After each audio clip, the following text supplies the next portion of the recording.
ஒரு மாதிரி தட்டா. அருட்பெருஞ்சோதி அருட்பெருஞ்சோதி தனி பெருங்கருணை அருட்பெருஞ்சோதி.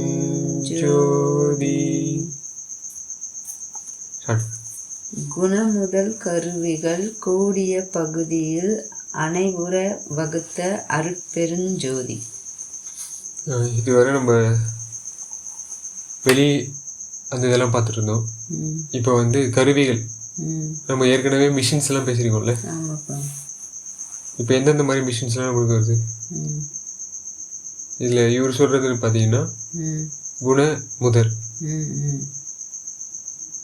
குணம் பல கணம் பல வனம் பல அப்படிலாம் போட்டிருக்காரு. அப்போ அது வந்து ஒரு பிசிக்கல் கருவிகள் இப்போ எடுத்துட்டு உதாரணமா உங்களுக்கு பிசிக்ஸ்ல உங்களுக்கு என்ன நல்லது நன்மைகள் நடக்கும்?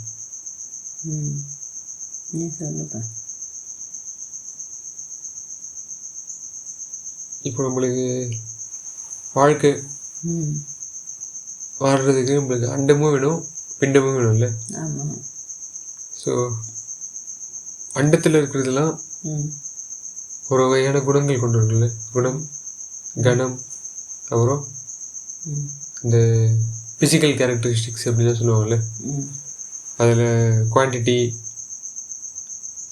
அப்புறம் அந்த டென்சார் அப்படிலாம் சொல்லுவாங்க, கால்குலேஷன் பண்ணக்கூடியது. அதெல்லாம் பண்ட ரகசியம்,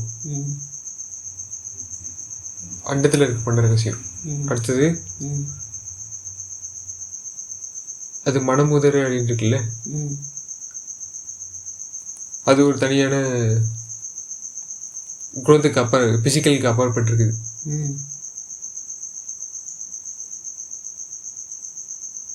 ஸோ பகுதியில் வந்து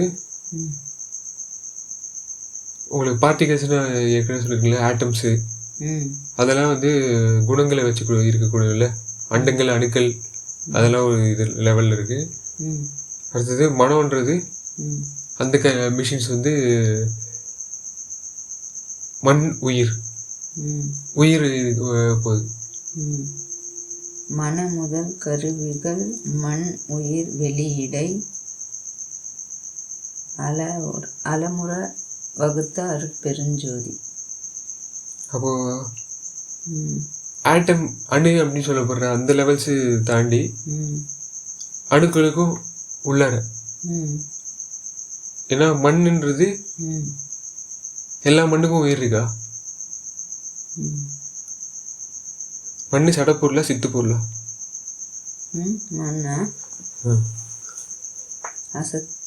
சித்தா என்ன சொன்ன? மண்ணு அது வந்து சடமா இல்லை சித்தா? சடம். ஆனால் உயிர் பெற முடியுமா? மண்ணுக்கு ஏற்ற பக்குவத்தில் நீர் கலந்து உயிர் வரும் அப்படின்ற மாதிரிலாம் கேள்விப்பட்டீங்களா? ஸோ நம்ம உயிர்ன்றது இந்த உடம்புல இருக்கிற அணுக்களை வச்சு இயங்குது. ஆனால் அதுவும் அணுவும் ஒன்றா வச்சு இயங்குறது ஒன்று, அது இயக்கிறது ஒன்று இல்லை. ஸோ உயிர்ன்றது சிற்சபையெல்லாம் சொல்லுவோம்ல. சிற்சபை வந்து ஆண்டவரோட மனசு. ஏன்னா அதோட உயிர் வந்து வித்தியாசமானது. சரிங்களா? அப்போ நம்ம போன இதில் இன்னும் டிஸ்கஸ் பண்ணியிருக்கோம். ஒன்று பர்னிங் மிஷின், இன்னொன்று கில்லிங் மிஷின். அப்போ புலால்ன்றது நம்ம என்ன பண்ணுவோம்? பர்ன் பண்ணுவோம்ல, நம்ம சூடு இது பண்ணி தானே பண்ணுறோம். ஸோ அந்த மிஷினும் பாதிக்குது. உங்களுக்கு இது இருக்குல்ல, கில்லிங் மிஷின். இது வந்து என்ன பண்ணுது, நம்ம என்விரான்மெண்ட்டை வந்து பாதிக்குது அப்படின்னு சொல்லிட்டு நம்ம சிஸ்டம் இன்ஜினியரிங்லாம் சொல்லியிருக்காங்க. இன்ஜினியர்ஸ்னால் அவங்க அந்த குணம் அதெல்லாம் வச்சுக்கிட்டு கால்குலேட் பண்ணுவாங்க. அவங்க மனசை வச்சுக்கிட்டு எது வந்து நம்மளுக்கு நல்லது கொடுக்கும். இப்போ மண் உயிர்களுக்கு வந்து எது நல்லது பண்ணும், எப்படியாப்பட்ட மனசு. வள்ளலார் என்ன பண்ண சொல்றாரு, மனசை வந்து நெறிப்படுத்துறதுக்காக எவ்வித பேதமும் இல்லாமல் எவ்வுயிரும் தம்முயிர் போல நினைக்கணும். அதுதான் மண் உயிர். அந்த வெளி வந்து உங்களுக்கு வந்து செழிக்கிறதுக்காக அருட்பெரும் ஜோதி நம்மளுக்கு என்ன வகுத்து கொடுத்துருக்கு. இந்த கில்லிங் புலைக்கொலை தவிர்த்தவங்க மட்டுமே உள்ளே வர புகுதல் வேண்டும், புகுந்தருவினும் இதுவே அப்படின்ற மாதிரி சொல்லி பொற்சபையும் சிற்சபையும் சொந்தமிடதாச்சு அப்படின்னு வரல. அப்போ அந்த கருவிகள்லாம் இவர் சொந்தம் கொண்டாடணும். இல்லைன்னா சந்தையில் இருந்து நம்மளை வந்து எல்லாத்தையும் வாங்கிட்டு போயிடும். சரிங்களா? நம்ம வாங்கிக்கணும். ஏன்னா வள்ளலார் சொல்லுவார், என்னால் உனக்கு எதுவும் ஆக போகிறது கிடையாது, ஆனால் ஒன்னால நான் வாழ்கிறேன் அப்படின்னு. ஸோ நம்ம வாழ்க்கையில் அவரால் வாழணும் அப்படின்னா நம்ம இந்த குணமானவெல்லாம் கரெக்டாக இருக்கணும். அதனால தான் இந்த மதங்கள்லாம் என்ன பண்ணாங்கன்னா கருணை நெறி பற்றி போதிச்சாங்க ஆரம்பத்தில். ஆனால் அது எந்த அளவுக்கு கூட்டு வந்து நம்மளை விட்டுருக்கு. எல்லாமே நம்ம கருணை கண்ணை திறந்துட்டோமா? ஆனால் வள்ளலார் திறந்தவர் என்ன பண்ணாரு, எல்லாமே சாதிச்சு எல்லாமே அனுபவிச்சு அடைஞ்சிட்டாரு. எல்லாரும் ஃப்ரீ சாப்பாடு போட வந்து ஒரு அவரோட அரசாங்க திட்டம் வந்து அப்படியே ஆயிடுச்சு. இப்போ இருக்கிற அரசாங்கம் வந்து என்ன பண்ணுது, ஃப்ரீ சாப்பாடு போடுதா இல்லையா? போடுதா இல்லையா? அப்புறம் ஏன் ஏழ்மையாக இருக்கணும்? அப்போ அது எஃபெக்டிவாக இல்லை. சரிங்களா? அப்போ எதுனால அது எஃபெக்டிவாக இல்லைன்னு நமக்கு தெரியுது. கருணை இல்லாதனால கடமைக்கு ஏதோ ஒன்று செய்துக்கிட்டு இருக்காங்க. அதை வாயில சொல்கிறத விட செயலால நம்ம எப்படி காட்டலாம்? கருணை இல்லைன்றது எந்த செயல் மூலியமாக நமக்கு தெரியுது. ஏன்னா கவர்மெண்ட் ஃபண்ட் பண்ணுறாங்க. எதுக்கு ஃபண்ட் பண்ணுறாங்க? லைவ் டிரான்ஸ்போர்ட் அப்படின்றது கேள்விப்பட்டீங்களா? நம்ம இவங்க இருக்காங்க இல்லையா, மிருகங்கள், நம்ம சொந்தக்காரங்களை வந்து சந்தையில் போடுற ஒரு யுத்தி அது. அதில் என்ன இருக்கும், பேர்னிங் மிஷினும் இருக்கும், இங்கேருந்து கடத்துவாங்க. சரிங்களா? கப்பலில் கடத்துவாங்க. சரிங்களா? அடுத்த உலகத்தில் போய் இப்போ இறங்கி அந்த மண் உயிர் என்ன பண்ணும், மனசை வந்து வெளிப்படுத்துமா இல்லையா? இப்போ மரங்கள் அந்த மாதிரி மனசை வெளிப்படுத்துதா? இல்லை. அப்போ யாருக்கு மனசு ஒத்து இருக்குது? நம்மளுக்கும் மிருகங்களுக்கும் ஒரே மாதிரி இருக்குதா? ஸோ அதனால தான் வந்து நம்ம இதெல்லாம் தெரியணும். மண் உயிர்லாம் அந்த வெளியிடை அணம் அப்படின்றது. அப்படியே மேலோட்டமாக பார்த்தோம்னா கூட சரி, உள்ளூர நம்மளுக்கு அந்த இதெல்லாம் கண்டுபிடிக்கவோ அது முயற்சி பண்ணி நம்மளுக்கு தெரிஞ்சுக்கிறதுக்கு அருகதை இல்லைனாலும் மேலோட்டமாக பார்த்தாலே தெரியுது. அது கதறுது, அழுது, கண்ணீர் வடிக்குது, அதை அடித்து கொன்று நம்ம அரிஞ்சா ரத்தம் வருது, அது சத்தம் வருது, காப்பாற்றிக்கிறதுக்கு அது பரிதாபம், ஒரு குத்த உணர்ச்சி ஒன்று வரும். ஆமாம், பார்க்குது அப்படி பரிதாபமாக பார்த்து என்னை விட்டுடுங்களேன் அப்படின்ற மாதிரி அந்த ஒரு உணர்வோடு ஒரு இது பண்ணுது. அப்போ நம்ம தெய்வத்துக்கிட்ட ஒரு உடம்பு சரியில்லை, ஒரு தலைவலி சளி பிடிச்சா கூட கடவுளே என்னை காப்பாற்று, எனக்கு இப்படி இருக்குது அப்படி இருக்குது எனக்கு கெஞ்சுறோமே. நம்ம பெருசாக நம்ம தான் என்னவோ பாவமே செய்யாமல் எல்லாம் புண்ணியமே செய்துக்கிட்டு எல்லாருக்கும் அப்படியே தெய்வமாக இருந்து வள்ளல் தன்மையோட, கருமித்தனம் இல்லாமல் வள்ளல் தன்மையோட எல்லாருக்கும் அப்படியே எல்லாம் கொடுக்குற மாதிரி ஒரு பாவனை பண்ணிக்கிட்டு இருக்கோம். பேச்சில் ஒன்றும் செய்கையில் செயலில் ஒன்றும் செய்துட்ருக்கோம். ஆனால் வந்து அது உள்ளூர ஆழமாக பார்த்தா தான் ஐயா சொல்கிற மாதிரி, ராமலிங்கர் வள்ளலார் சொல்கிற மாதிரி ஒரு சிறு குழந்தைக்கு கூட தெரிஞ்சிடும் அப்படின்னு சொல்கிறாரு. அந்த மாதிரி சிறு குழந்தைக்கு தெரிகிற அந்த விளக்கம் அறிவு கூட நம்ம அப்படியே யுகமாக கடந்து வந்து கூட எந்த அறிவையும் நம்ம விளங்கிக்கலன்றது தான் மெய். அந்த மெய்யை உணர்ந்து தான் நம்ம வாழ்ந்தால் தான் மெய்ப்பொருளை காண முடியும், இறைவனோட கருணையோட கலக்க முடியும். அந்த தயவு கொண்டு தான் கலக்க முடியும்னு ஐயா சொல்கிறாரு, எவ்வளோ அழகாக அனுபவிச்சு. ஸோ அடுத்தது நம்மளுக்கு வந்து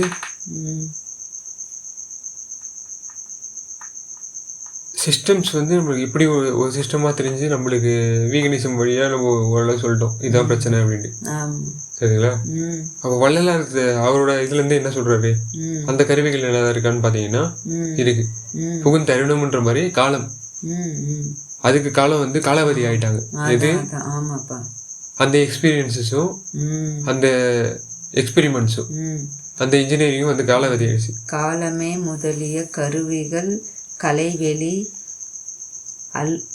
ஆளுற வகுத்த அருட்பெருஞ்சோதி. அப்போ மிஷின்ஸ் அவர் ஏற்றிட்டே வரும்போது ஆண்டவர் வந்து எதுக்கு காலாவதி டேட்டு நிர்ணயிக்கிறாரு? வள்ளலார் வந்தது மூலியமா சித்தர்களோட அந்த சமய இதெல்லாம் போய் அப்படின்ற மாதிரி அது காலாவதி குறிச்சிட்டார் வள்ளலார். சரிங்களா?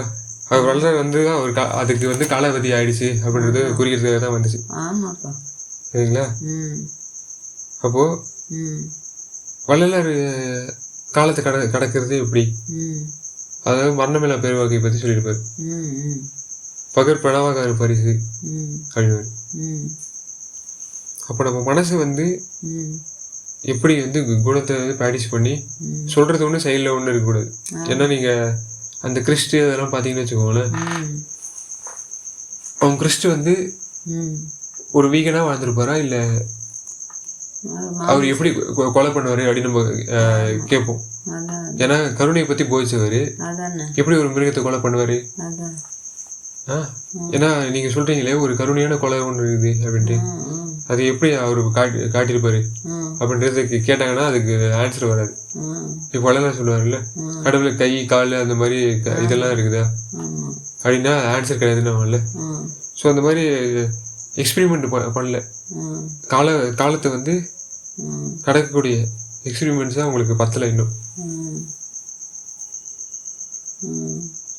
ஸோ இது அவங்களுக்கு குறையா இருந்திருக்கு சொல்றாரு. ஆய்வு சரிங்களா? அந்த ஆய்வு வந்து யாரு கொடுக்கணும் உங்களுக்கு? ஒருத்தவர் என்ன ஆஞ்சுக்கோ அப்படின்னு எப்போ கொடுப்பாங்க? உங்க மேல ஒரு முழு நம்பிக்கை வந்தது. அப்போ வள்ளலார் வந்து உனைய நம்பினேன் கைவிடேல் அப்படின்னு வரல. கை வந்து அவருக்கு இருக்கா இல்லையா? இருக்கு. நம்ம கையை வந்து கடவுள் கையா யூஸ் பண்ணுவார். அவ பண்ணும்போது நம்ம இதெல்லாம் சப்போர்ட் பண்ண முடியுமா? அப்போ ஜீவகாரணி வந்து வெகு நாள் நீங்க பழகணும் அப்படின்னா ஆய்வு வந்து என்ன பண்ணும், ஒரு கட்டத்துக்கு கூட்டு வரும் உங்களுக்கு.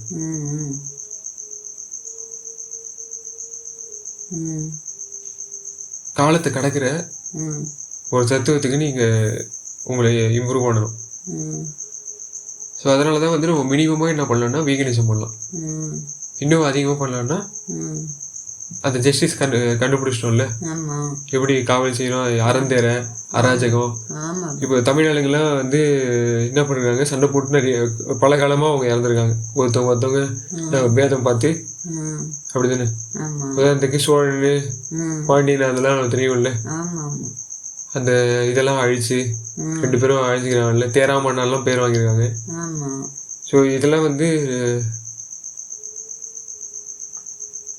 ஐயா சொல்கிற மாதிரி சுருக்கமாக சொன்னோன்னா ஒரு சின்ன சித்தி வாங்கிட்டு பல்ல இழிச்சிட்டு உட்காந்துக்கிறீங்கன்னு சொல்கிற மாதிரி சின்ன சின்ன சக்தியும் சின்ன வலிமையும் ஒரு பெருமையும் கண்டதுமே அப்படியே மதப்பில் அகந்தையில் நான் தான் எல்லாமே அடைஞ்சிட்டேன்னு.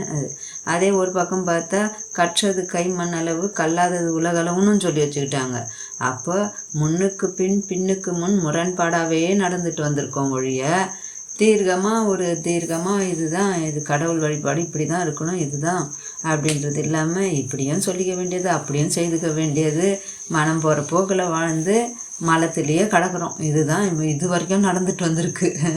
காலம் எவ்வளோ கொடுத்தோம் பத்தலைன்ற பற்றாக்குறையிலேயே வாழ்ந்துட்டு இருந்திருக்கோம்.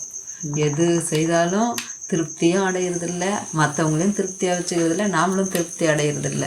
அப்படியே வஞ்சகத்தனத்திலேயே வாழ்ந்து அடுத்தவங்களுக்கு ஏதோ ஒரு வஞ்சம் தீக்கிறதுலையே வாழ்ந்துட்டு இருந்திருக்கோம் ஒழிய கருணைன்ற அந்த கண்ணும் கருத்துக்கே போகிறதில்ல. அப்படியே வாழ்ந்து அப்புறம் கருத்தனை எங்கே நம்ம அடைய முடியும், எப்படி நம்ம கண்டு இயற்கை இன்பத்தை பெற முடியும். இப்படி தான் நம்ம அழிஞ்சு வீணாக போயிட்டு இருந்திருக்கோம்.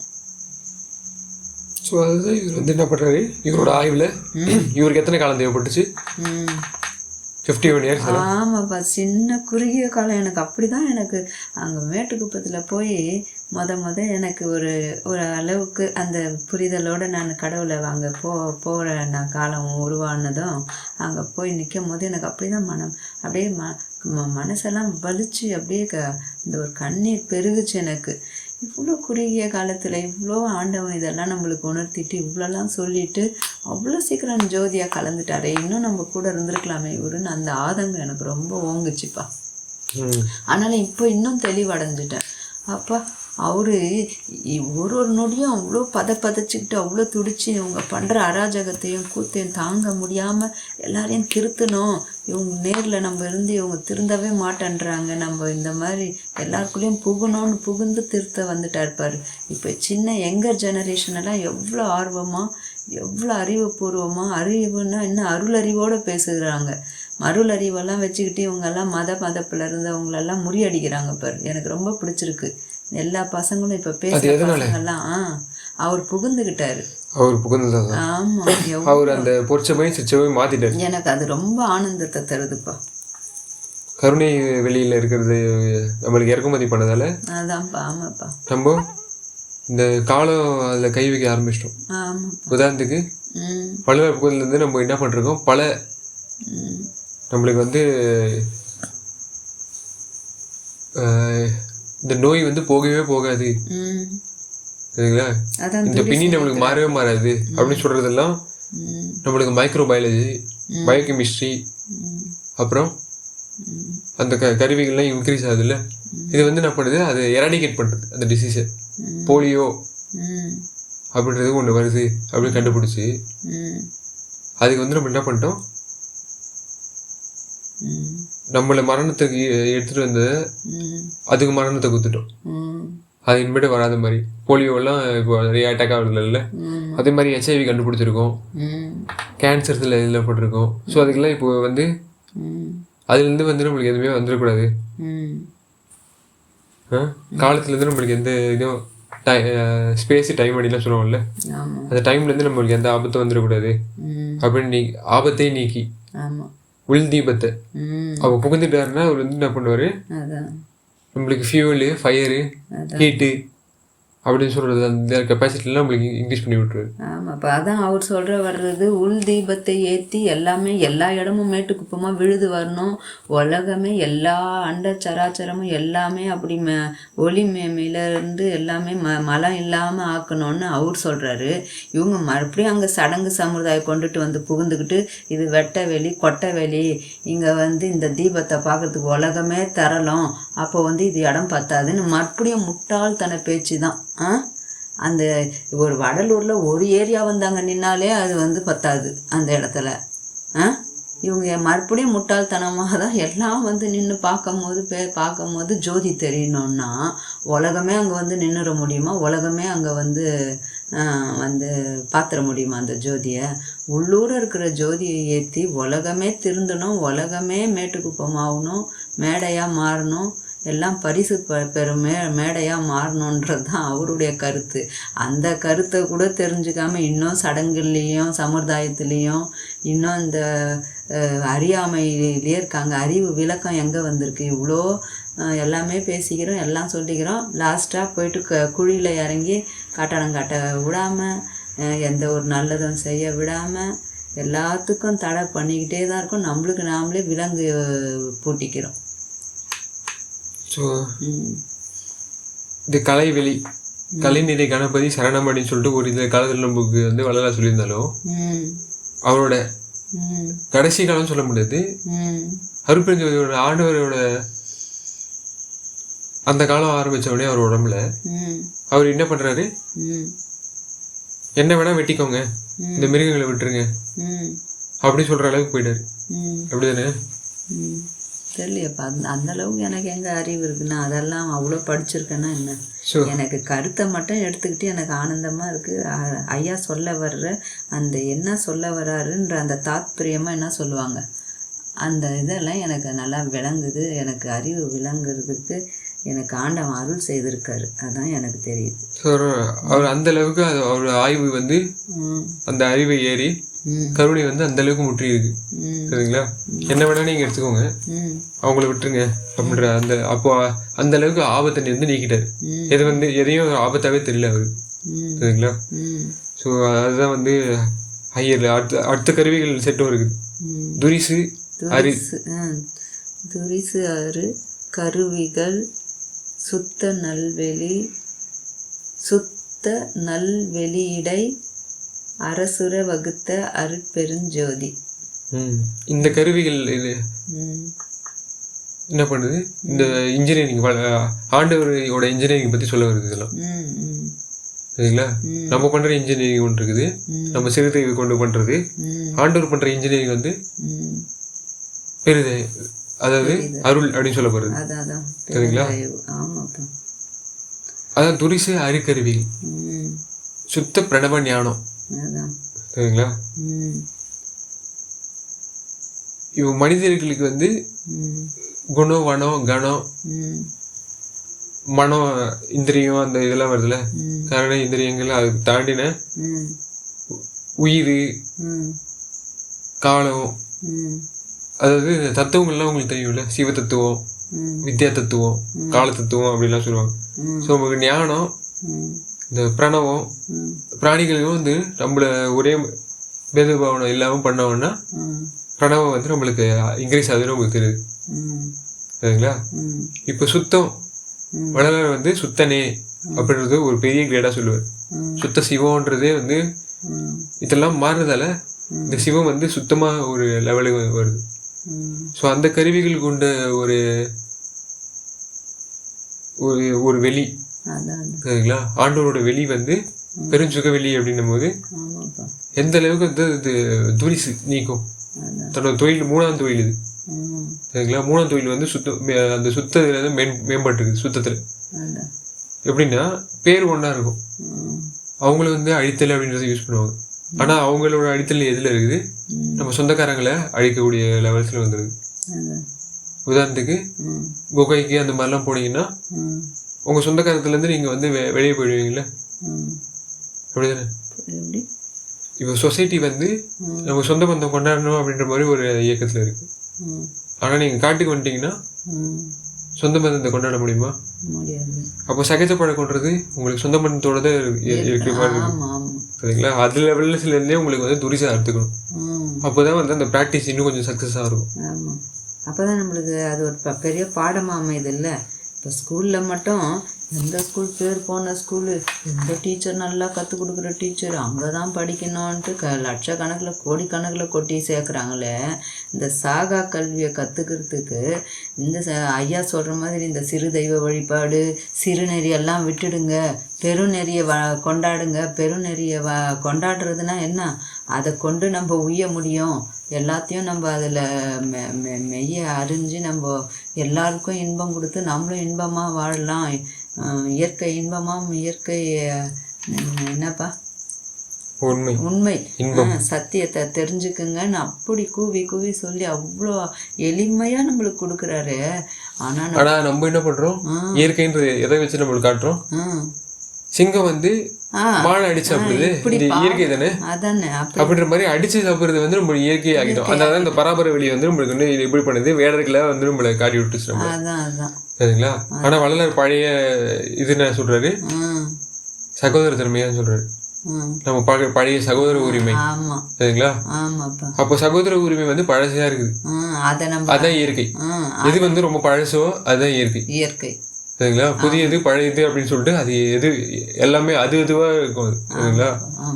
ஸோ அதில் தான் வந்து பொது முன்னாடி இருக்கவங்க சுயநலமாக யூஸ் பண்ணி நான் வந்து மேம்படணும் அப்படின்னு சொல்லிட்டு மௌன விரதமாக இருந்துக்கின்னு உண்ணாவிரதம் அப்படின்லாம் சொல்லிட்டு அது ஒரு தனி லெவல். ஆனால் இங்கே கொல்லா விரதம். சரிங்களா? இது எப்படி இருக்குது, புலை வந்து எந்த காலத்துலையும் நான் உண்ண மாட்டேன். அதான் அதான். நான் தனியாக ஒரு காட்டில் நானும் ஒரு கோழியும் வந்து மாட்டிக்கிட்டோம் அப்படின்னா கோழியை நம்ம அரிசி சாப்பிட முடியும். ஏன்னா அது ஒன்று அரிசி சாப்பிட்டு எப்படி இருந்தாலும் திரும்பி பசிக்கு தான் போகுது, திரும்பி சாவதான் போகிறோம். அதனால அந்த கொல்லா விருது வரதுக்கிட்டு நம்ம எப்படி இருந்தாலும் சாவதானம் போகிறோம் அப்படின்னு சொல்லிட்டு விட்டா ஆண்டவர் நம்மளை காப்பாற்றும். அப்பதான் அங்கதான் அறிவு விளங்கிக்கிட்டா தானே உண்மையா நம்ம சரணாகதி அடைஞ்சிருன்னு வாயில தியரியில மட்டும் வச்சுக்கிட்டா நீ நம்பிக்கை வந்துருச்சா உனக்கு? அப்போ அது ஒரு வேளை சாப்பிட்டு நீ சொன்ன மாதிரி ஒரு வேளை சாப்பிட்டதுமே அந்த கோழி ஒழிஞ்சிட்டதுமே நம்மளுக்கு பசி தீந்திரவா போகுது, திரும்பி பசிக்க தானே போகுது. அப்போ உண்மையான சரணாகதி நம்ம இன்னைய வரைக்கும் சுவைக்கலன்றது தான் அர்த்தம்.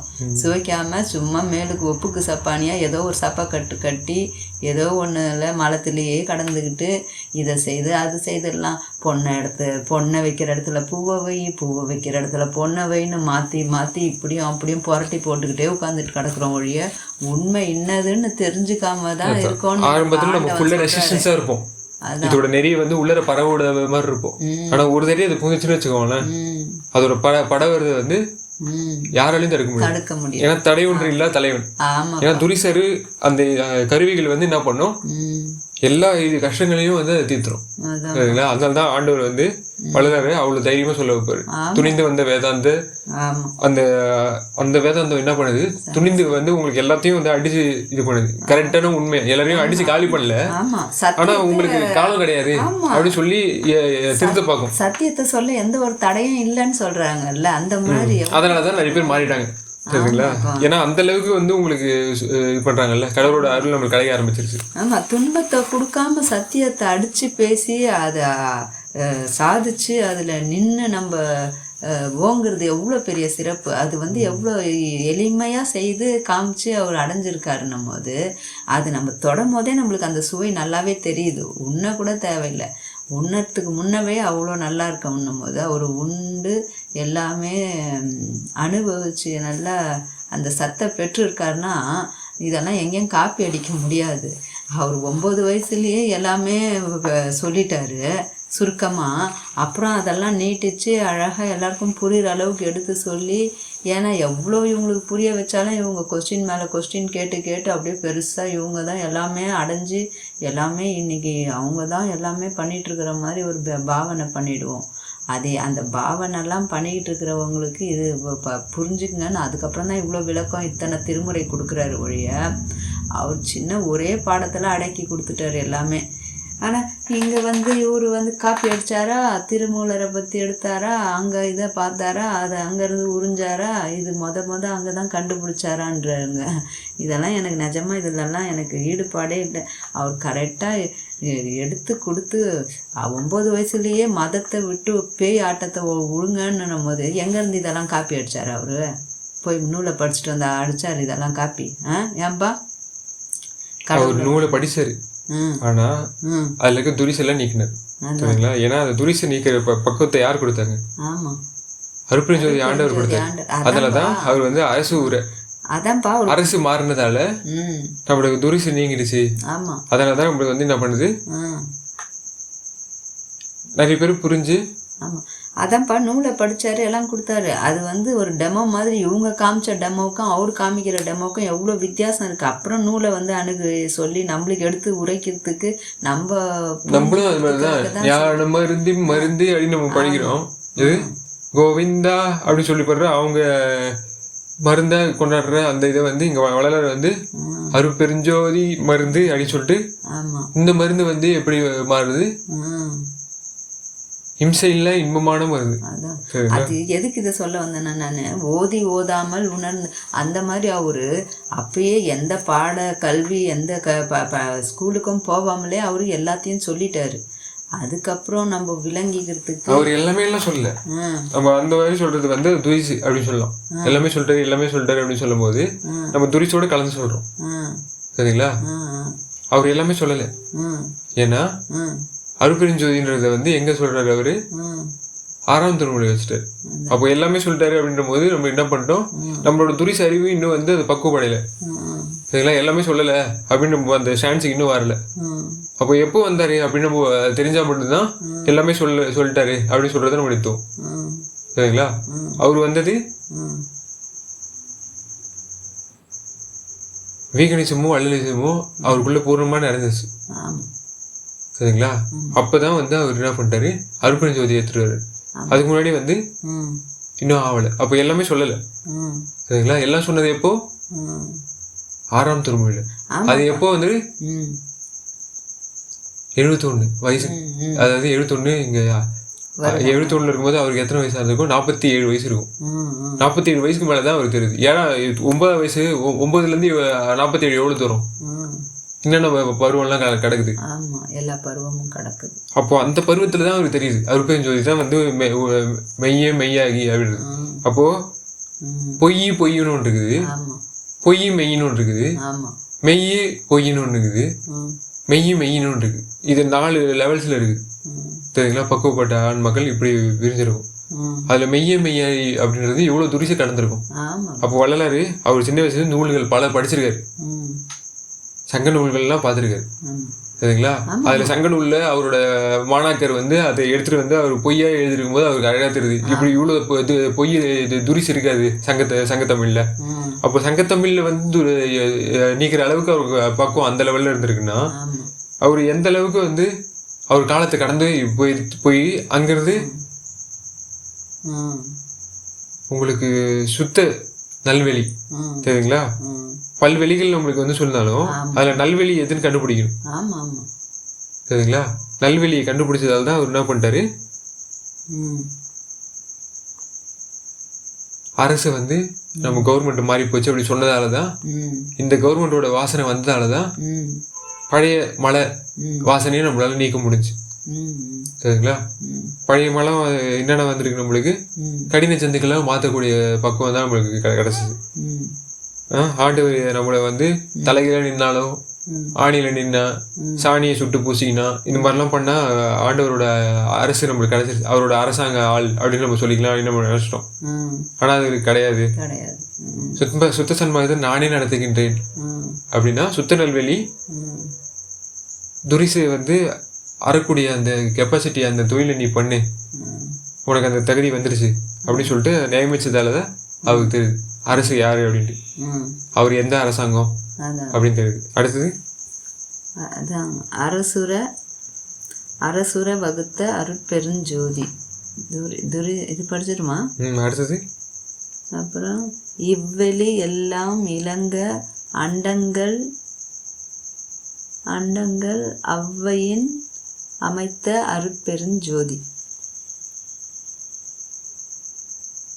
அப்போ வெளிக்கு வெளி என்ன வருது, அண்டங்களா இலங்கக்கூடிய ஒரு ஃபீல்டை வச்சுக்கிட்டு என்ன பண்றாரு ஆண்டவர், அதுக்கேற்ற அண்டங்களை அமைக்கிறார். அப்போ நம்மளோட ஃபீல்டை வந்து நம்ம மாற்ற முடியுமா அப்படின்னா நம்ம வந்து ப்ராக்டிஸ் எல்லாம் பண்ணணும். சரிங்களா? நம்ம என்ன எப்படி வந்து இது பண்ணாரு, இப்போது வள்ளலார் அப்படி ஒன்று பண்ணியிருக்காரு. இப்போ நம்மளோட இதில் இன்ஜினியரிங் எப்படி நடந்திருக்கு அப்படின்னு நம்ம பார்த்தா இன்னும் கொஞ்சம் நம்ம டைம் பண்ணலாம்ல, நம்ம என்னென்ன மாற்றிக்கணும் அப்படின்னு தெரியணும்ல. ஆரம்பத்தில் கோலார் கோல்டு ஃபீல்டு அப்படி சொல்லிட்டு தங்கம் அதுக்கு ஏற்ற மாதிரி தான். ஏன்னா வள்ளலார் வந்து மண்ணு விழுது பொண்ணுலகம் மாற்றணும் அப்படின்னு சொல்லிட்டு அவர் சொல்கிறது தானே சன்மார்க்கம், சுத்த சன்மார்க்கம். அப்போது பொண்ணுலகமாக இருக்கக்கூடிய அந்த லெவல்ஸில் தானே நம்மளை அதே இதில் தானே வரணும். டைம் லைன் வந்து அது அவரோட இன்ஜினியரிங் பண்ணுறாருன்றது ரேண்டமாக இருக்க முடியாது. சரிங்களா? இப்போ ரேண்டம்ன்றது உங்களுக்கு எப்படி வருது, எதுக்கு ரேண்டம்னு நீங்கள் அந்த வார்த்தையை சொல்லணும். இப்போ ரேண்டம்னா பொருளே இல்லை அப்படின்ற மாதிரி ஆகிடும். சரிங்களா? பொருள் இருக்குதா, வள்ளலார் வந்து மெய்ப்பொருளே பொருளே அப்படின்லாம் வந்து நிறைய இடத்துல சொல்லியிருப்பாருல்ல. அப்போ அண்டங்கள் வேணும்னா பொருள்கள் வேணும்.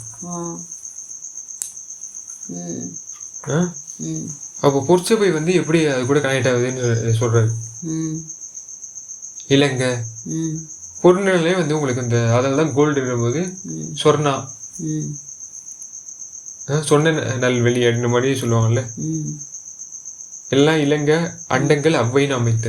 ம் அப்போது அந்த அண்டங்கள் தான் நம்ம வந்து ம் ட்ரான்ஸ்ஃபர் ஆக போகிறோம். ம் அப்படி தானே? அதில் தான் வள்ளலார் வந்து எல்லாரும் இதை புரிஞ்சுப்பாங்க, அதான் அதான். புரிஞ்சுக்கிட்டு ம் வருவாங்கன்றதால அந்த இப்போ அங்கேருந்து வந்து கோல் வெறும் கோல் மட்டும் பத்தல நம்மளுக்கு. ம் ஏன்னா கோல் வந்து என்ன பண்ணோம், ம் ஒரு ஒரு வெளிக்கும் ஒரு ஒரு அண்டங்களுக்கும் வந்து அதோட செட்டிங்ஸ் மாறும்ல. ம் இப்போது நம்மக்கிட்ட இருக்கிற கோல் வந்து எப்படி பண்ணுது, ம் தர்மம் எப்படி பார்க்குது, கொலையிலையும் ம் புளிய உடம்புலையும் வந்து காட்டி விட்டுது. திருப்பி திருப்பி இந்த உடம்பு எடுத்துக்கோ அப்படின்னு.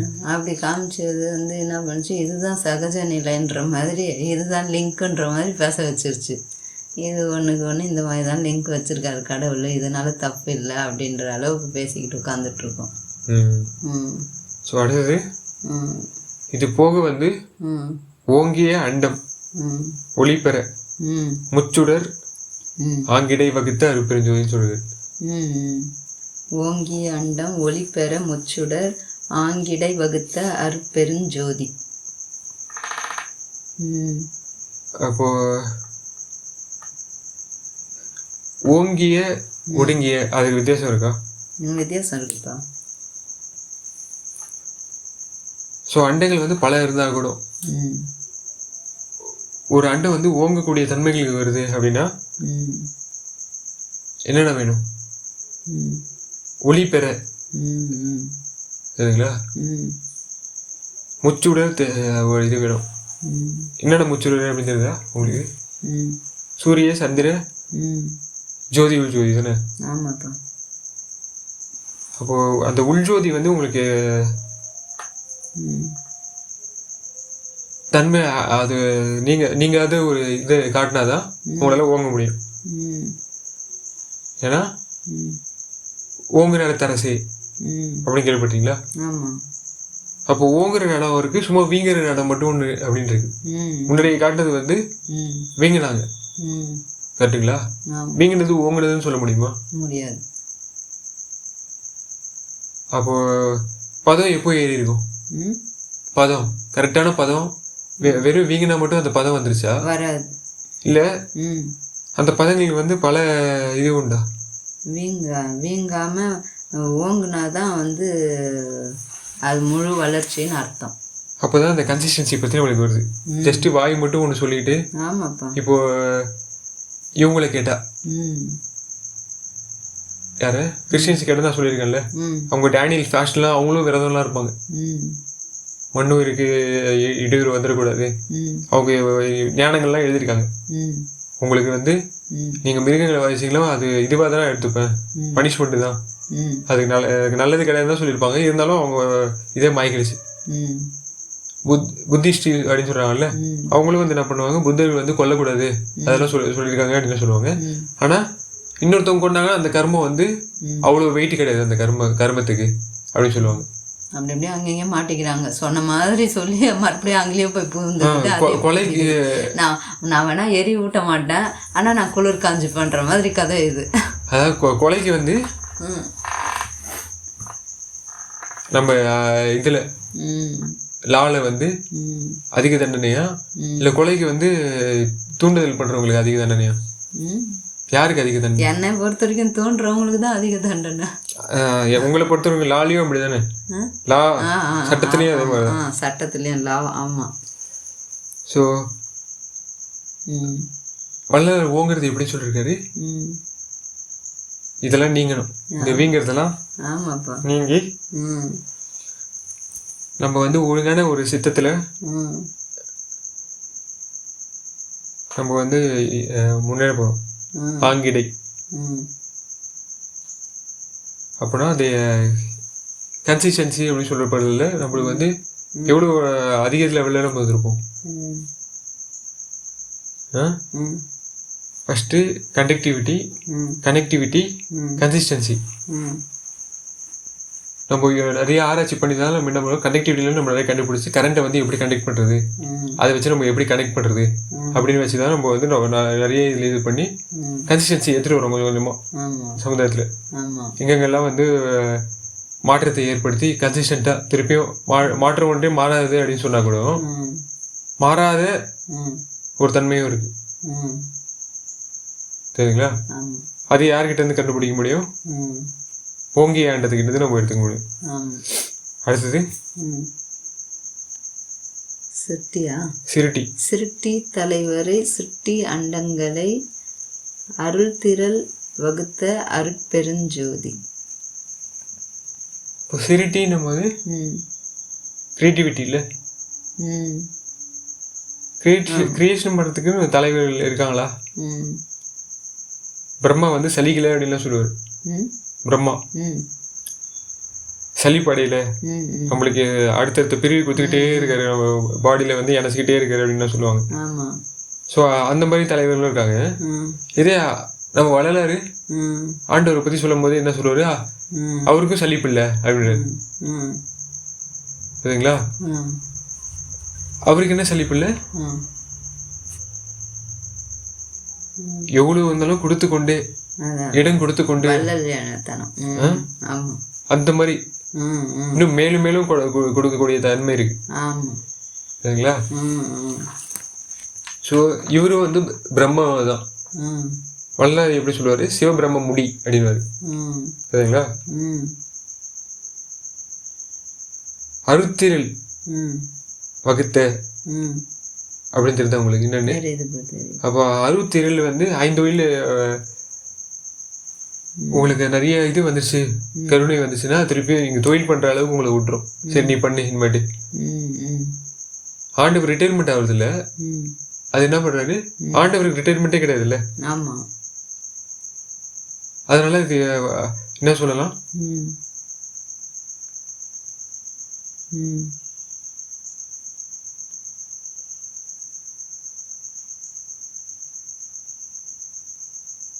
சொல்லுங்க.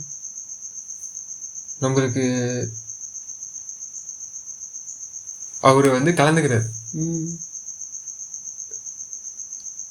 ம் வள்ளலார் கலந்துட்டாரு.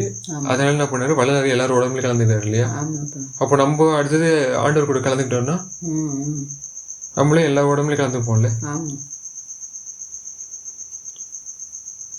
ஸோ அதனால தான் ம் இந்த தலைவர்கள் எல்லாரும் யாரெல்லாம் போய் கிரியேஷனில் இருக்காங்களோ ம் அவங்கெல்லாம் ம் அருளை வந்து இது பண்ணிக்கிட்டு ம் மெய்யோட கிரியேஷனில் வந்துடும். ம் சரிங்களா? அடுத்தது காவல் செய் தலைவரை காவல் அண்டங்களை ஆவகை அமைத்த அருட்பெருஞ்சோதி. இப்போ நம்ம காவலோட தன்மைகள் எப்படி வச்சுருக்கோம்? நம்ம க்ரியேட்டிவிட்டியில் எந்த காவலில் போயிட்டுருக்கு? ம் ஆர்டிஃபிஷியல் ப்ரீடிங் பண்ணி ம் இன்செமினேஷன் கட்டி வச்சு ம் கற்பழிச்சு ம் நம்ம பேசியிருக்கோம்ல. ம் ஆமாம். கட்டையால் அடித்து ஆமாம். கழுத்தை அறுத்து ம் அவங்க குழந்தை குட்டிங்கெல்லாம் பறித்து ஆமாம். பாலை கறந்து பால் முட்டை அந்த மாதிரி அவங்க தோல் கீழி எல்லாத்தையும் பறித்து. ஆமாம். எவ்வளோ பெரிய பாவம் பண்ணிட்டு என்னென்ன இண்டஸ்ட்ரியில் இப்படி தான் நம்ம காவல் காத்துட்டு இருக்கோம். நல்லா யாராவது அந்த காவலை ப்ரீச் பண்ணி உள்ளே போனோம்னா அவங்களுக்கு வந்து அதான் போலீஸ் அவங்களுக்கு காவல் காக்க ஆரம்பிச்சிடும். ஏன்னா அந்த யாருக்கு ஹெல்ப் பண்ணணும் அப்படின்னு நமக்கு தெரியாமல் போயிடுச்சு. தெரியாமல் போயிடுச்சு. ஆமாம். ஸோ இதெல்லாம் மாறிடும். அதான் சரிங்களா? அதான் கண்மூடி பழக்கம் மாதிரி தான் வச்சுருக்கோம். இதை கண் இருந்தும் குருடா, காது இருந்தும் செவிடா, என்ன அது அப்புறம் அது சட்டுன்னு எல்லாம் சொல்ல வர மாட்டேங்க. பணம் வந்து எந்த அளவுக்கு எல்லாருக்கும் இருந்தும் உண்மையாவா என்ன எப்படி மாற்றி வச்சிருக்காங்க பாருங்க. எது வந்து பொண்ணுகளுக்குன்னு சொல்லிட்டு வள்ளலார் இது சொல்றாரு. இவங்க வந்து எந்த பொண்ணை வச்சுக்கிட்டு ஆண்டுகிட்டு இருக்காங்க அதான் அப்படின்னு நம்ம பார்த்துட்டு எது காலத்துல வரைக்கும் தாண்டி காவல் பண்ணும். இந்த காவல் போதுமா? இந்த திரள் வந்து போதுமா? அருட்திரள் போதுமா? அப்படின்னா இது அது மாறி போயிடும் அப்படின்னு தெரிஞ்சிருச்சு. சரிங்களா? நம்மளுக்கு அதெல்லாம் நம்ம சைட் எடுக்க ஆரம்பிச்சிட்டோம். சரிங்களா? நம்ம ஃபியூச்சர் எப்படி இருக்க போகுது அப்படின்னு நம்ம ப்ரெடிக்ட் பண்ணியாச்சு. வள்ளலார் சொன்னதை வச்சு பார்த்தோன்னா இந்த காவல்லாம் இங்கே ஈடுபடாது. நம்ம என்ன பண்ணணும்? கட்டி வச்சவங்க எல்லாத்தையும் அந்த இதை அறுத்து விடணும். அவங்களுக்கு வந்து ஒரு இடையூறெல்லாம் நீ அடைந்து விளக்குக மகிழ்க. சரிங்களா? அருட்பெருஞ்சோதி ஆகுக ஓங்குக அப்படின்னா சொல்லுவார்ல. ஸோ அதான் அருட்பெருஞ்சோதி உத்தமன் ஆகுக. உத்தமன் யாரு? அருட்பெருஞ்சோதியர் தான் உத்தமன். ஸோ அதுதான் ஆவகை. அதான் நம்ம உத்தமனாகவே இல்லை. முன்னுக்கு பின்னுக்கு முரண்பாடாகவே நடந்துக்கிட்டு பேச்சு மட்டும் அப்படியே மென்மையாக இனிமையாக பேசி எல்லாமே சாதிச்சவங்க மாதிரி நடிப்பு நாடகம் நடிச்சுக்கிட்டு உட்காந்துட்டு இருக்கோம். அவர் நம்மளோட பெரிய நாடகத்தை வச்சுருக்காரு, நாடகம் நடத்திக்கிட்டு இருக்காரு சுவாரஸ்யமாக. எல்லாமே யார் சுதந்திரத்தையும் பறிக்காமல் எல்லாருமே அவங்கவுங்க உணர்ந்து திருந்தி வரணும். அப்போ தான் மறுபடியும் தவறுக்கு போக மாட்டோம்னு எவ்வளோ யுகங்களை கொடுத்து அவ்வளோ பொறுமை காத்து அவ்வளோலாம் நம்மளுக்கு சிறப்பாக எல்லாம் செய்து கொடுத்து இப்போ காலம் வந்துருச்சு, இதே நல்ல தருணன்றாரு, உலை வந்துருச்சுன்றாரு. எவ்வளோ அற்புதமாக சொல்லி கொடுத்து இப்பயாவது திருந்திருங்க, இன்னும் காலத்தை கடக்காதீங்க, அழிஞ்சிடாதீங்க அப்படின்ட்டு எவ்வளோ நல்ல கருணையோடு அவர் எவ்வளோ கருணை நம்ம மேலே வச்சுருக்காரு. எல்லாத்தையும் அழிச்சிட்டு இருந்தால் ஒரு சின்ன சின்ன உதாரணம் நம்ம சொல்கிறோம்ல, கருவி எடுத்தவனுக்கு ஆயுதத்தை எடுத்தவொன்னே ஆயுதத்துலேயே அவனுக்கு மரணம் இருக்குன்றோம். அந்த மாதிரின்னும் போது எல்லாத்தையும் வெட்டி இந்த நாக்கில் போட்டு போட்டு இதுதான் பெரிய ஆயுதம் நம்மளுக்கு. எவ்வளோ நம்மளை அது பழி வாங்கிக்கிட்டு இருக்குன்னு தெரியாமல் நம்ம அதில் மாட்டி கிடக்கிறோன்னு நம்ம தெரியாமல் எல்லாத்தையும் அழிச்சிக்கிட்டு உட்காந்துட்ருக்கோம். இதை உணர்ந்து நம்ம திருந்தினா தான் நம்ம அருளாட்சியில் உத்தமன் ஆக முடியும். ஸோ அதான் அழித்தல் செய் தலைவரை அவரண்டங்களை அழுக்கு அற.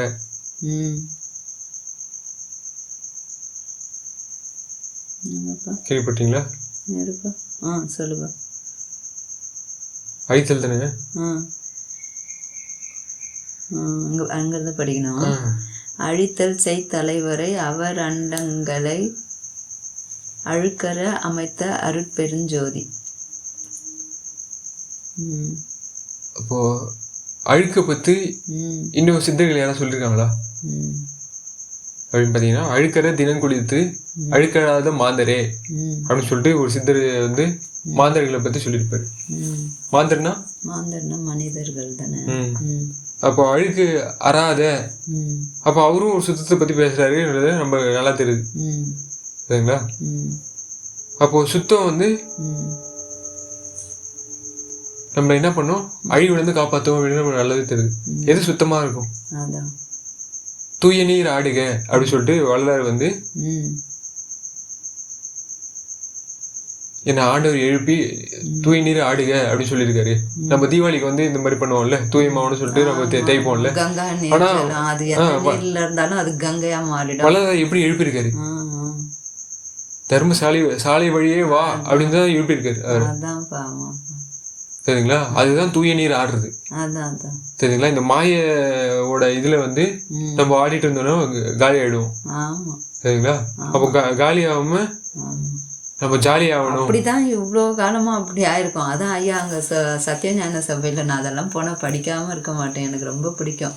அதான் அவர் சொல்கிறார், பெரிய குலத்தார் சேர்ந்த குலத்தார் அந்த குலத்தார் நீங்கள்லாம் பெருசாக இதெல்லாம் வச்சுட்டு இருந்தீங்களே, நீங்களும் மாண்டு தான் போகிறீங்க, அவங்களும் மாண்டு தான் போகிறாங்க. புழு மலத்தில் புழுத்த புழு மாதிரி ஆயிடுறீங்க.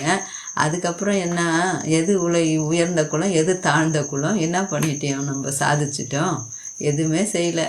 ஆனாலும் இந்த மாதிரி எல்லாம் சொல்லிக்கிட்டு தெரிஞ்சுக்கிட்டு இருக்கோம். அப்போ அழுக்கு போக்குறது சும்மா குளிச்சுட்டு எழுந்திரிச்சு ஒரு பட்டையும் கொட்டையும் கட்டிக்கிட்டு நானும் ஜபிக்கிறேன் பாரு, நானும் சர்ச்சுக்கு போகிறேன் பாரு, நானும் 5 வேளை தொழுறேன் பாருன்ட்டு 6 வேளை பூஜை பண்ணுன்னு இவங்க சொல்லுவாங்க. அதிகாலை பிரம்ம முகூர்த்தத்தில் எழுந்திரின்னுவாங்க. இதே மாதிரி அவங்க ஏதோ ஒன்று கடைப்பிடிச்சிக்கிட்டு அவங்க இதை ஒன்று கடைப்பிடிச்சிக்கிட்டு சண்டே சர்ச்சுக்கு போயிட்டு செய்த பாவத்தை எல்லாம் இது பண்ணிவிட்டு ஸ்க்ரீன் பின்னாடி போய் ஃபாதரியார்கிட்ட சொல்லிவிட்டு எல்லாம் முடிச்சுட்டு அப்புறம் ஆண்டவர் எல்லாம் நம்மளை மன்னிச்சு ஏற்றுக்குவாருன்னா ஏற்றுக்கிறது எப்படி? நீ ஒருத்தர் நல்லதாக செய்கிறதுக்கு ஏற்றுக்கிறதுக்கே இன்னும் வரல, அப்புறம் கடவுள் நம்மளை எப்படி ஏற்றுப்பார்? அந்த அறிவு நம்மளுக்கு இல்லை. அந்த அளவுலையே நம்ம அப்படியே வாழ்ந்துக்கிட்டு இருக்கிறோம். எது பண்ணாலும் கடவுள் அடியாள் ஆக்கி அடியேனா இருங்கன்னு தான் ஐயா சொல்கிறாரு, கடவுள் சொல்கிறாரு. ஆனால் நம்ம என்ன பண்ணுறோம், கடவுளையே அடியாளாக வச்சுக்கிறதுக்கு தான் ஆசைப்படுறோம். அவர் சொல்லியிருப்பார் இல்லையா, அடியனாக்கி நேயனாக்கி அடிகளாக்கி அப்போ ஸ்டெப்ஸ் இருக்குது. அந்த மாதிரி நம்ம அந்த ஸ்டெப்ஸுக்கு போனோம். ஆனா இல்ல, நம்ம அடினா இருந்துகிட்டு இருந்தோம்னா அதான் அது கரெக்டான நடிப்பு வருமா நம்மளுக்கு? சிவனடி சிவனடி யாரடி எல்லாம் சொல்லுவாங்க. ஆனா அதான் அடியனா ஆயிட்டு ஆண்டவரோட அனுகிரகத்தால நீங்க என்ன பண்ண முடியும்? அதான் நேயன் ஆகணும். ஆண்மனையை ஒருமைப்பாட்டு உரிமை அப்படின்னு சொல்லுவாங்கல்ல, அதான் அதுக்கு நீங்க வரணும். அதான் அவர் எப்போ வந்து உங்களுக்கு அவர் அடியை காட்டித்தாரோ, ம் அடின்னா ம் ஒளி தானே, ஆமாம் முடின்னா ம் சொல்லு வெளி, ம் சரிங்களா? ம் அப்போ அடிமுடி ம் சிவபிரம்ம முடி அப்படின்றாங்கல்ல, ம் அப்போ இந்த இது வந்துச்சுன்னா உங்களுக்கு அழுக்கு எப்படி மாறும்? அதான் இந்த மாதிரி அப்படியே இயற்கையாக அப்படியே நம்ம வந்து தூய்மை நம்மளை படுத்திக்கிறத விட்டுட்டு செயற்கையாக ஏதோ போய் ஒரு நீரை எடுத்து திரும்பி திரும்பி அது அழுக்காயிட்டே தான் இருக்கும். நல்ல துரிசை நீக்கிற வழியை நம்ம தெரிஞ்சுக்காம கங்கையிலே காவிரியிலே ஆ பல பல வாட்டி மூழ்கி ஆமாம் கால்தையை சுற்றி என்ன சொல்லுவார்ல, நல்லா சொல்கிறாரு. அதான் அதான் தயவுலனா சத்தியமா அதான் அதான் நீங்க வந்து உத்தமனாக முடியாது. ஆமாம் அதனால தான் நம்ம என்ன பண்ணணும், தயவு தயவு ப்ராக்டிஸ் பண்ணுறோன்னா நம்ம அழிவு எப்படி ஆகிடும். அதான் அப்போ தான் நம்ம தூய்மை. கங்கை ஜலம் வந்து அந்த கிருமியெல்லாம் அந்த என்ன ஆக்சிஜன் நிறையா வச்சுருக்கு அப்படி இப்படின்னு சொல்கிறாங்கல்ல, அந்த மாதிரி அது இருக்குன்றதுனால அதை கொண்டாடுறோமே. அந்த அறிவு நம்மளுக்கு எங்கே போச்சு? அப்போ நம்ம தூய்மை கங்கையோட நம்ம நீர்மையை வளர்த்துக்கிட்டோம்னா வளர்த்துக்கணும்ல. அதுக்காக தானே அதெல்லாம் புனிதம்னு வச்சாங்க. தூய நீர் நம்மள நம்ம புனிதப்படுத்திக்காம ஞான ஸ்நானம் வாங்கிட்டேன்னா முதல்லாம் எனக்கு அர்த்தமே தெரியாது. அது அப்புறம் தான் அது ஒரு எழுப்புறதுன்னு ஞானத்தை எங்க இவங்க ஸ்நானம் பண்ணிக்கினாங்க. ஞானத்துல அஞ்ஞானத்துல இருந்து ஞான ஸ்நானம் இப்போ எழுப்புறதுன்னு தெரியல உங்களுக்கு? நல்லா தெரிஞ்சுப்பா. அதான் வள்ளலார் எழுப்புனது வித்தியாசமான எழுப்பு, சரிங்களா? இப்போ மற்றவங்க எழுப்புனது வந்து வேற எழுப்புகள் அப்படின்றது. அதனால அழுக்கும் அழித்தலும் வந்து மாறுது, சரிங்களா? அடுத்தது எங்கப்பா மறைத்திடு. மறைத்திடு தலைவரை மற்றும் அண்டங்களை அறத்தோடு வகுத்த அருட்பெருஞ்சோதி. அப்போ மறைப்பிலே வந்து நம்மளுக்கு என்ன ஆயிடுச்சுன்னா, காலம் வந்து இந்த மாதிரி போயிட்டு இருக்கு அப்படின்றது, சரிங்களா? மறைச்சு சொல்றது. உதாரணத்துக்கு கால்நடைகள் அப்படின்னு சொல்லிட்டோம்னா மறைப்பு எவ்வளவு பெரிய மறைப்பு இருக்கு. அவங்களும் சடப்பொருட்கள் அப்படின்ற மாதிரி கிட்டத்தட்ட அப்படிதான் அப்படி ஆக்கி விட்டுறது. அதான் சரிங்களா? மனிதர்கள் அப்படின்னு சொன்னா இவங்க மேலான சாவக்கூடிய சாமாந்தர் அப்படின்ற மாதிரி தான் வச்சிருக்காங்க. மாந்தர்கள் கூட இது எப்படி வந்து ப்ரிஃபிக்ஸ் வருதுன்னா சாமாந்தர் அப்படின்னு தான் பேரு. அவங்க கூட சாவக்கூடிய தன்மை டேக்லைன் அவங்களுக்கு வந்து சாவு கூட சேர்ந்து வந்திருக்கோங்க அப்படின்ற மாதிரி தான் இருக்கு. மனுஷனுக்கும் அதே மாதிரி வச்சுக்கினாங்க. ஆனால் வந்து இதெல்லாம் பண்ணால் கடவுளை நம்ம வணங்கினா நம்மளுக்கு நல்லா ஆயுசு நீட்டிக்கும் அப்படி இப்படி ஒரு மாதிரி சொல்லி அப்படி ஒரு மாதிரி சொல்லி என்னென்ன மாதிரி குழப்பி விட்டுருக்காங்க. அப்போ சாமாந்தர் ஆகாத்தரம் அப்படின்னு சொல்லிட்டு வள்ளலார் சொல்லியிருப்பாரு. அதான் சாமாந்தர் ஆகாத்தரம், சாவக்கூடாது அப்படின்னு ஆகாவோட தரம். அதான் தரம் யார் கொடுப்பா? இப்போ இந்த மறைப்பு வச்சுக்கிட்டு நம்ம வாழ்ந்துட்டே இருந்தோம்னா தரம் பெறுவோமா? நம்ம எப்படி பெறுவோம்? தரமே ஏற்படுத்திக்க மாட்டோம். அதான் நம்ம நிறைய மாடல் வச்சிருக்கோம் இந்த உலகத்துல. அதான் சமய மாடல். அதான் இப்போ இது சயின்ஸ் என்ன மாடல் சொல்லுது? ஸ்டாண்டர்ட் மாடல் அப்படின்னு சொல்லப்படுற அந்த பொருட்களோட இதெல்லாம் காட்டுதுல உங்களுக்கு. அது மாதிரி சன்மார்க்கம் உங்களுக்கு என்ன சொல்றாங்க? சமய சன்மார்க்கம், மத சன்மார்க்கம்லாம் ஒரு ஸ்டாண்டர்டை காட்டிடுவாங்க. இப்போ வள்ளலார் சொல்ற ஸ்டாண்டர்ட் எது மாறுதா இல்லையா? மாறுதுப்பா.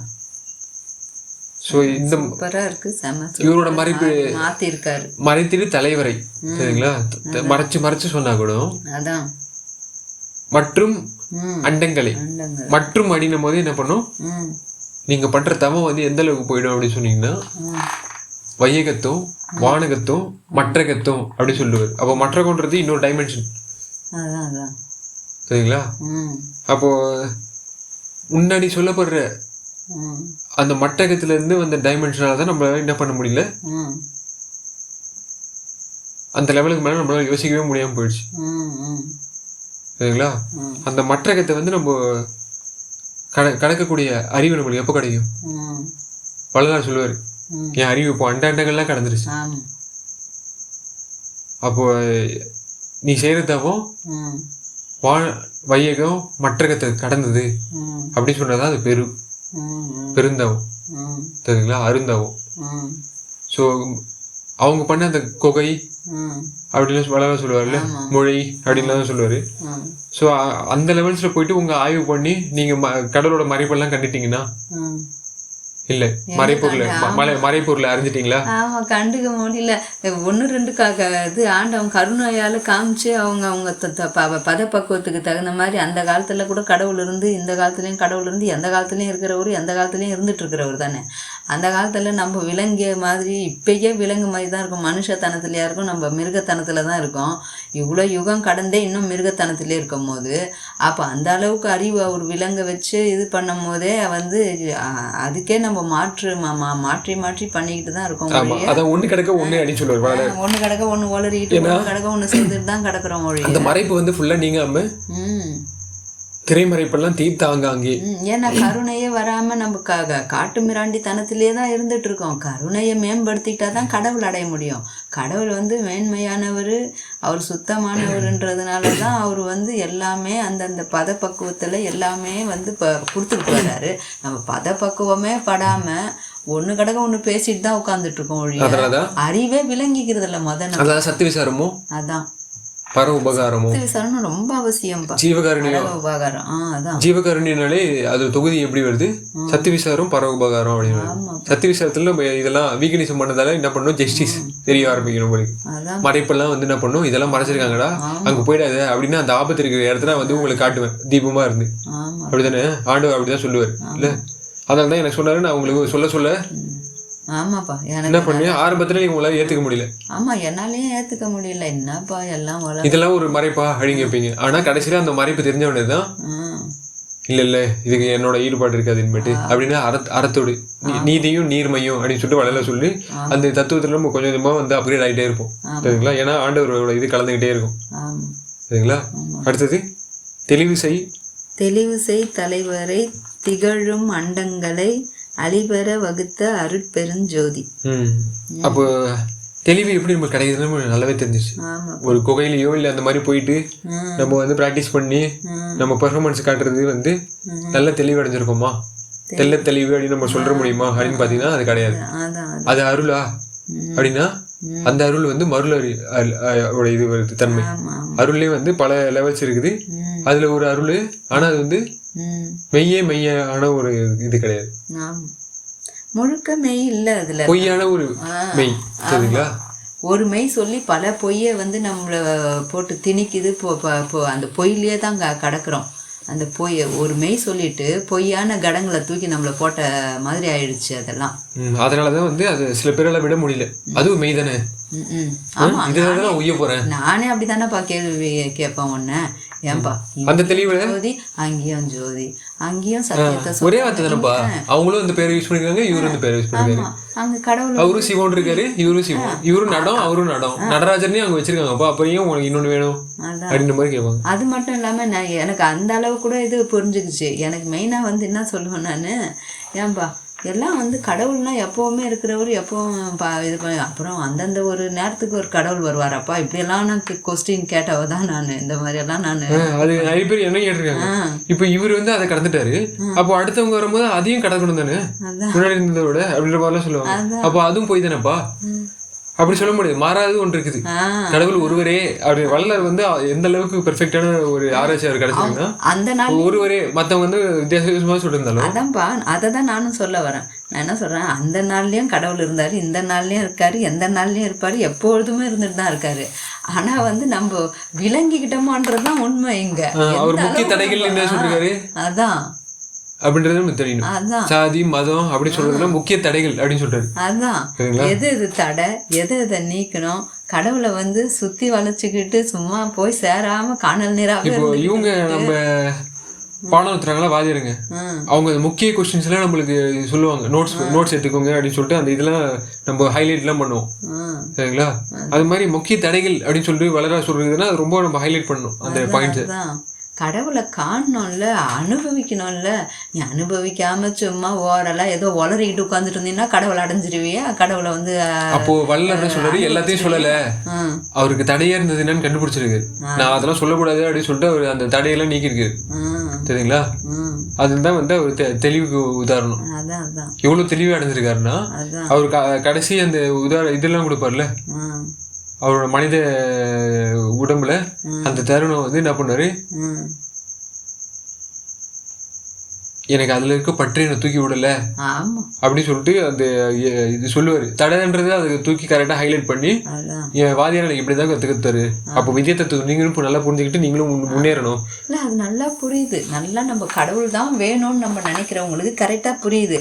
மதம் தான் வேணும், ஜாதி தான் வேணும், மொழி தான் வேணும், இப்படி தான் இருக்கணும், அப்படி தான் இருக்கணும். நான் என் மூதாதையர்களை ஃபாலோ பண்ணதை நான் விட்டு விலைக்கு வரமாட்டேன். அதால் எனக்கு என்ன கடவுள்னா எப்படி கும்பிட்டாலும் வந்துடுவார், சரணாகதி தானே, நாங்களும் போய் சரணடைஞ்சிட்டு தானே வரோன்னு சொல்லிட்டுலாம் சரணம் கோஷ்டி போட்டு நாங்களும் போய் வணங்கிட்டு ஓடியாந்துடுறோம். எல்லாமே எல்லா மதத்தையும் சேர்த்து தான் சொல்கிறேன்.